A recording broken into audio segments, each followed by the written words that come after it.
केन्दुझर जिला आनंदपुर ब्लॉक अंतर्गत आदिवासी बहुल मनोहरपुर पंचायत एक खेल पड़िया निर्माण चलता बेले यह कामर वैधता को नहीं मनोहरपुर महेन्द्र हेम्ब्राम प्रश्न उठाइबा सह यह जमी दीर्घ 50 वर्ष धरी महेन्द्र बापा स्वर्गत सालखान हेम्ब्राम दखल रे थिला और से एही जमी रे चाष करी जीविका निर्वाह करुथिले।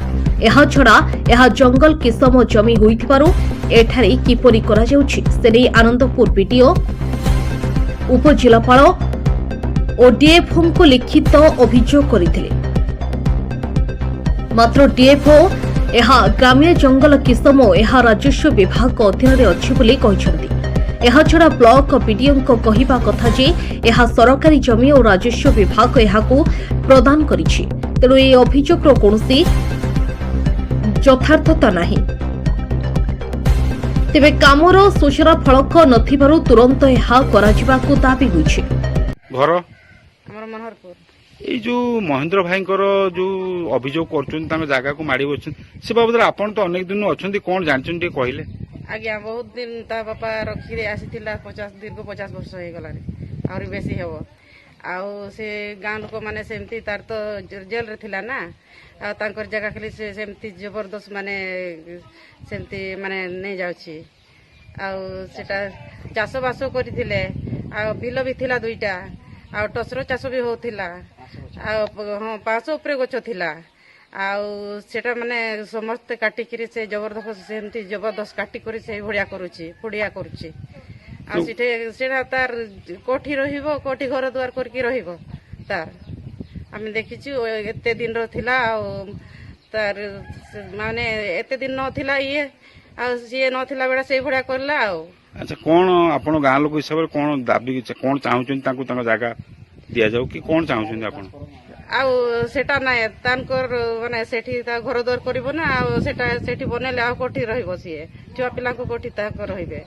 ଆଉ ସେଟା ତାଙ୍କର କେମିତି ମାନେ ସେଟା ଟ୍ରାନ୍ସଫର କରିଦିଅ, ନା ହେଲେ ଟ୍ରାନ୍ସଫର କରିଦିଅ, ଆଉ ସିଏ ସେଠି ରହିବ। ଆଉ ନାଇଁ, ଆମର ଯୋଉଟା ଖେଳ ପଡିଆ ଥିଲା ମନୋହରପୁରରେ, ଆମେ ସେଟା ତାର ଏଟା 3 ବର୍ଷ ତଳର ପ୍ରୋଜେକ୍ଟ, 3-4 ବର୍ଷ ତଳର ପ୍ରୋଜେକ୍ଟ, 3-4 ବର୍ଷ ତଳର ପ୍ରୋଜେକ୍ଟ। ଲ୍ୟାଣ୍ଡ ଦେଇଥିଲେ ସେତେବେଳେ ତହସିଲଦାର, ତ ସେ ଲ୍ୟାଣ୍ଡ ଗଭର୍ଣ୍ଣମେଣ୍ଟ ଲ୍ୟାଣ୍ଡ ଉପରେ ହିଁ ଆମେ କରୁଛୁ, ଆମେ କୌଣସି ପ୍ରାଇଭେଟ ଲ୍ୟାଣ୍ଡକୁ ଆକାର କରୁନୁ। ତେଣୁ ସେ ଯୋଉଟା ଆଲିଗେସନ କରୁଛନ୍ତି ସେଟା ମାନେ ପ୍ରାଇଭେଟ ଲ୍ୟାଣ୍ଡ ବୋଲି ସେଟା ନୁହଁ, ସେଟା ହଉଛି ଗଭର୍ଣ୍ଣମେଣ୍ଟ ଲ୍ୟାଣ୍ଡ।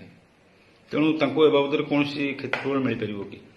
ନାଇଁ, ସେଇଟା ତ ଆମ ଇଏରେ ନାହିଁ କିଛି ବି, ଆମର ସେମିତି କିଛି ରୁଲ ଆଣ୍ଡ ରେଗୁଲେସନ ଗାଇଡେନ୍ସ ନାହିଁ। ଆମେ ଗଭର୍ଣ୍ଣମେଣ୍ଟ ଲ୍ୟାଣ୍ଡ ଉପରେ ଆମକୁ ଜାଗା ଦିଆଯାଇଛି, ଗଭର୍ଣ୍ଣମେଣ୍ଟ ଲ୍ୟାଣ୍ଡ ଉପରେ ଆମେ ଖେଳ ପଡିଆ କରୁଛୁ ଗାଁର ଲୋକମାନଙ୍କ ପାଇଁ। କିମ୍ବା କୌଣସି ମାନେ ଏଇ ଯୋଉ ପ୍ରଧାନମନ୍ତ୍ରୀ ଘର ଫର ସ୍କିମ୍ କିଛି ମିଳିପାରିବ କି? ହଁ, ପ୍ରଧାନମନ୍ତ୍ରୀ ଆବାସ ଯୋଜନାରେ ଆମର ଅଲରେଡି ତାଙ୍କର ସର୍ଭେ ସରିଯାଇଛି, ସେଇଟା ମୁଁ ପଚାରିଥିଲି। ଆମର ସର୍ଭେ ସରିଯାଇଛି, ତାର ଲିଷ୍ଟ ଆସିବ, ତାଙ୍କୁ ସେ ଯଦି ତାର ଏଲିଜିବିଲିଟି କ୍ରାଇଟେରିଆ ଫୁଲଫିଲ୍ କରିଥିବେ। ମହେନ୍ଦ୍ର ହେମ୍ବ୍ରମ, ଘର ଏଇ ମନୋହରପୁର। କଣ ଅଭିଯୋଗ ଆପଣ କରିଥିଲେ ଜିଲ୍ଲାପାଳଙ୍କଠୁ ଆରମ୍ଭ କରି ଡିଏଫଓଙ୍କ ପର୍ଯ୍ୟନ୍ତ ଯୋଉ ଅଭିଯୋଗ କରିଛନ୍ତି, କଣ ଘଟଣା ଟିକେ ସଂକ୍ଷେପରେ କହିଲେ, କଣ ଅନ୍ୟାୟ ହେଇଛି ଆପଣଙ୍କ ପ୍ରତି? ମୋ ପ୍ରତି ବହୁତ ଅନ୍ୟାୟ ହେଇଯାଇଛି ଯେ ଦୀର୍ଘ 70 ବର୍ଷ ହେଲାଣି ମୋ ବାପା ଆଉ ମା ଏ ଜଙ୍ଗଲ ଜମିକୁ ଦଖଲ କରି ରଖିଥିଲେ। ତଳୁ ଖସା କିଛି ପଡ଼ିଆରେ ଆମେ କୋଳଥ, ଧାନ, ବିରି ଚାଷ କରି ଜୀବନ ନିର୍ବାହ କରୁଥିଲୁ। ଆଉ ଯୋଉଠି 500 ଗଛ ଥିଲା ସେ ଗଛରେ ଟସର ଚାଷ କରି ଆମ ପରିବାର ନିର୍ବାହ କରୁଥିଲେ। କିନ୍ତୁ ଦୁଃଖର ବିଷୟ ଯେ ବ୍ଲକ ବିଜେଡି ସମୟରେ ବ୍ଲକ ପ୍ରଶାସନିକ ଅଧିକାରୀ କିଛି ଦୁର୍ନୀତିଗ୍ରସ୍ତ ଅସାଧୁ ଲୋକ ଏବଂ ରାଜନୈତିକ ଚକ୍ରାନ୍ତ ଫଳରେ ମୋର ଭାଗ୍ୟ ଭବିଷ୍ୟତକୁ ନଷ୍ଟ କରିବା ପାଇଁ ଏକ ଏଠି ପଡ଼ିଆକୁ କାଟି ଦିଆଯାଇଛି। ଆମମାନଙ୍କ ବିନା ଅନୁମତିରେ, ବିନା ପଲିସମାରେ ଏଠି କଟାଯାଇଛି, ଯାହାଫଳରେ ଆମ ଜୀବନ ପ୍ରତି ବହୁତ ଦୁଃଖ ଲାଗୁଛି। ଆଉ ଆମର ଭାଗ୍ୟ ଭବିଷ୍ୟତକୁ ନଷ୍ଟ କରାଯାଇଛି। ଆମେ ବଞ୍ଚିବୁ କେମିତି? ଆମର ଘର ଦୁଆର ନାହିଁ, ସେଥିପାଇଁ ଘର ଜେଲରୁ ବାହାରିଲା ପରେ ମୁଁ ଗୋଟେ ଘର କରିଛି। କାହାକୁ ଅଭିଯୋଗ କରୁଛନ୍ତି? ମୁଁ ଅଭିଯୋଗ କରିଛି, ବିଡିଓଙ୍କୁ ଅଭିଯୋଗ କରିଛି, ତହସିଲଦାରକୁ ଅଭିଯୋଗ କରିଛି, ଆଇଆଇସିକୁ ବି ଅଭିଯୋଗ କରିଛି, ଆଉ ଡିଏଫଓ ବି ଅଭିଯୋଗ କରିଛନ୍ତି। ଏଇ ଜାଗାରୁ ମୋର ଜୀବନ ଜୀବିକା ବହୁତ ବଡ଼ ପ୍ରଭାବିତ ହେଉଛି। ଏଇ ଜାଗାରୁ ଅନ୍ୟ ସ୍ଥାନକୁ ଏ ପଡ଼ିଆ ସ୍ଥାନାନ୍ତର କରି ମୋତେ ଉପଯୁକ୍ତ ନ୍ୟାୟ ପ୍ରଦାନ କଲେ ମୁଁ ବାକି ଜୀବନ କଟାଇ ପାରନ୍ତି। ଯୋଉ ମୁଖ୍ୟମନ୍ତ୍ରୀଙ୍କ ଅଭିଯୋଗ କରିଥିଲେ ଯାଇକି କଣ କହିଥିଲେ ଟିକେ କୁହନ୍ତୁ?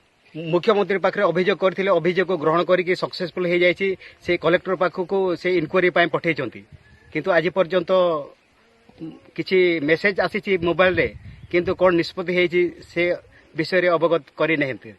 कौन दाबी रही है आपंकर बर्तमान? मु वर्तमान जाबे मोर जीवन जीविका उपरे बहुत बड़ प्रभाव पड़ुछि। ए जगार अन्य स्थान को पड़िया स्थानांतर कले मोर बाकी जीवन बिताई पारंती। केन्दुझरु गगन बिहारी दास का रिपोर्ट G9 ओडिया।